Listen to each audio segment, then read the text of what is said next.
iniciamos la decisión del reparto porque generalmente Jero y yo, si Jero dirige la pieza, como es en esta ocasión, no sale. Si hubiésemos escogido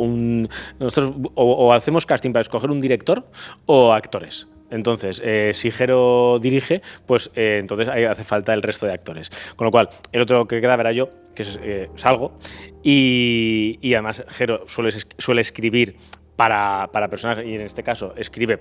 para mí como actor, y entonces teníamos los otros dos personajes. Un personaje teníamos claro que tenía que ser una chica transexual, con lo cual lo que hicimos fue hacer casting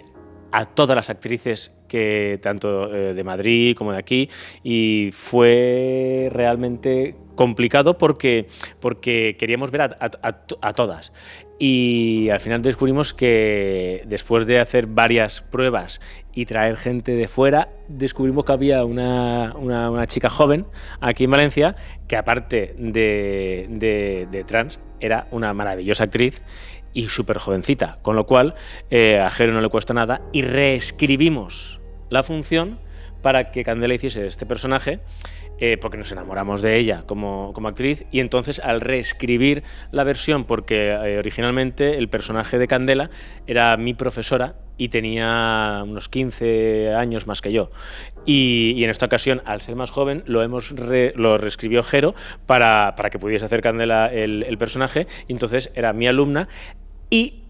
por carambola, el otro personaje en cuestión, que es el de Laura Seletti, teníamos otra actriz pensada, pero al cambiar la edad también nos obligó a cambiar la edad del personaje de Laura, y en lugar de ser una chica